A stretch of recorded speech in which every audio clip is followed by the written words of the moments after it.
inyuma y'urugendo rw'iminsi 10 yagize muri leta zitandukanye zo Amerika yo hagati. Perezida wa Taiwan Tsai Ing-wen yagendeye ibihugu bitandukanye harimo na leta zunze ubumwe za Amerika, aho yanabonanye na Kevin McCarthy asanzwe ari umuvugizi w'inama nshingamateka ya leta zunze ubumwe za Amerika, bakabonanira kuyu wa gatatu igenekerezo rya 5 z'ukwezi kwa 4 mwaka wa 2023 Isimi Valley ni muri leta ya California, neza na neza i Ronald Reagan Presidential Library. Igihugu c'Ubushinwa nkuko cyamaze gutanga agasopo catanguje ibikorwa vy'imyimenyerezo ya gisirikare mu buraruko, ubumanuko ndetse n'ubuseruko bwa Taiwan mu guha agasopo kino gihugu na kino gikorwa uyu mu president yakoze. Uyu munsi nivyo tugiye kugaruka ko neza na neza ino myiyerekano ya gisirikare, turabe ico bamwe n'abandi bayivuga ko, ariko kandi turabe nuko imeze. Reka tubasabire rero mugire subscribe kuri channel YouTube yacu niba mutarabikora, kugira ngo amakuru atandukanye muzozima yaronkera ku gihe, ndetse ku muntu bikundiye ashireko na like kugira ngo amakuru azozera yaronka. Iyi myimenyerezo ya gisirikare ibaye mu gihe Tsai ariho yarakigera mu gihugu atana amasaha 28 arahera ashitse neza na neza i Taipei, aho yatanguye gutegwa ubwoba n'igisirikare c'Ubushinwa bivanye n'imyimenyerezo ya gisirikare yatanguye kuri wa gatandatu igenekerezo rya 8 z'ukwezi kwa 4 umwaka wa 2023. Umushikiranganji wo kwivuna abasi wa Taiwan yavuze ko yabonye indege 42 zose za People's Liberation Army no kuvuga gisirikare c'Ubushinwa ziguruka ndetse zinagera no muri Detroit ya Taiwan, aho muri zo 29 arizo zabashije kurenga agace kagenzurwa n'igisirikare ca Taiwan, kuvuga ko ari Taiwan's Air Defense Identification Zone. Aho rero ibi umushikiranganji wo kwivuna abansi wa Taiwan we akabona ko ataco bakwiye gukora mu ntumbero yo gutuma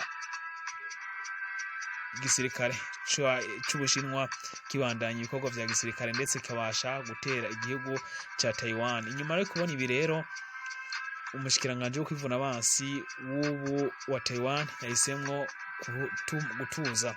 Nkuko iginyamakuru The Guardian kivyandika, yagize ati mu myaka ya vuba umugambwe wa gikominista w'Abashinwa bagomye barungika indege z'intambara ndetse n'amato y'intambara mu kuvogera akarere. Kuba imyimenyerezo ya gisirikare ibaye ni icitwazo c'uko Perezida Tsai yagendeye Amerika. Ibi biri gutuma akarere kama mu ruhagarara ndetse gahora kadatekanye.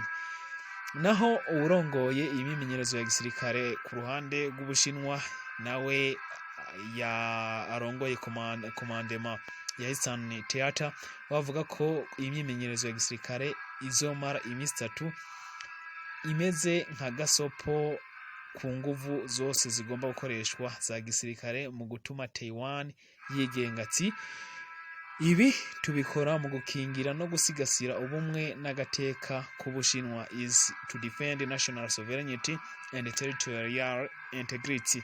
CNN yandika ko nkuko vyemezwa na komando arongoye ibikorwa ihangiro ari kugenzura neza irizinga niba ntabashaka kurivogera. Tsai Ing-wen yagirizwa na guverinoma y'Ubushinwa gushaka kugurisha igihugu mu kurondera kwigenga nuko akorana na leta zunze ubumwe za Amerika. Tsai ubwo yari muri leta zunze ubumwe za Amerika yemeje ko leta y'Ubushinwa iriko igerageza guca umubano n'igihugu ciwe, aho leta y'Ubushinwa irondera guca umubano n'ibindi bihugu Taiwan bari basanzwe bafitaniye. Ati turiko duhangana n'intwaro y'igitugu ibandanya ituvogera, tuzobandanya gukorana na leta zunze ubumwe za Amerika n'abandi bavyifuza bashaka kugwanira ubwigenge ndetse na demokrasi. Vyitezwe rero ko Tsai kundu iza ku wa gatandatu azobonana na delegation ya leta zunze ubumwe za Amerika, harimo abadiplomate bazoba barongowe na Michael arongoye igisata c'inama nshingamateka kijejwe imigenderanire. iyi myimenyerezo ya gisirikare ije mw'iyindwi irangiye. Igisirikare c'Ubushinwa People Liberation Army PLA cari caragerageje misile irungikwa muri channel ya Bashi ni mu buseruko ahagana mu bumanuko bwa Taiwan mu mazi. Igisasu kikaba cari catwawe n'indege y'intambara ya Shandong, ndetse iki kigwanisho kikaba caragize ivyo vyonona na cane cane mw'izinga ry'Ubuyapani ya Okinawa. Ibi bishitse mu gihe mw'iyindwi Perezida Emmanuel Macron yari yagendeye Ubushinwa mu rugendo rw'imisi 3 ari kumwe n'userukira komisiyo y'ubumwe bw'Uburayi Ursula von der Leyen.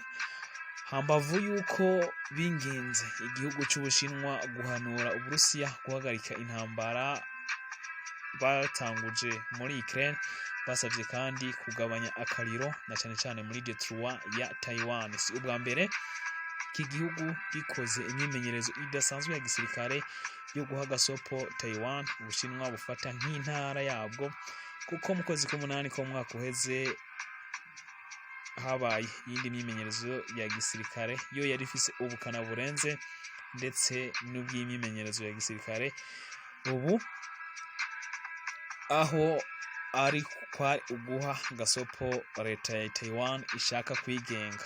Muri ivyo nubwo leta zunze ubumwe za Amerika zasinyanye amasezerano n'igihugu canke intara ya Taiwan nkuko igihugu c'Ubushinwa kibivuga, kugeza ubu leta zunze ubumwe za Amerika ntiremeza yuko Taiwan ari igihugu cigenga nk'igihugu mu bindi, ndetse ibi bikaba bishingirwa ku masezerano y'igihumbi kimwe n'amajana 1979.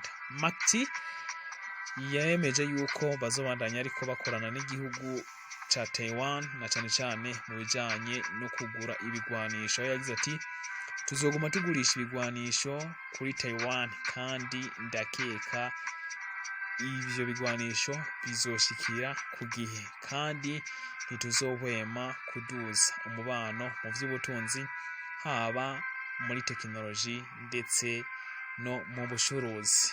Ariko kandi urugendo rwa Perezida wa Taiwan Tsai ruje mu gihe uwahoze ari Perezida wa Taiwan nawe Myimenyerezo yahoze arongoye Taiwan nawe yari yagendeye igihugu c'Ubushinwa muri ino ndwi irangiye mu rugendo rw'imisi 10, aho uyu nawe yipfuza yuko igihugu c'Ubushinwa kibandanya kugiranira imigenderanire myiza n'igihugu ca Taiwan. Taiwan ifatwa nk'intara y'Ubushinwa mu gihe Taiwan yoyo ibona ahubwo yuko ari igihugu. Reka tubashimire kuba mwabandanje mukurikirana amakuru twabateguriye na cane cane mu amakuru agenda atandukanye hirya no hino kw'isi. Reka tubasabire rero nkuko tubibabwiye mugire subscribe kuri channel YouTube yacu nimba mutarabikora, hanyuma mubandanye mugira share. Thank you so much.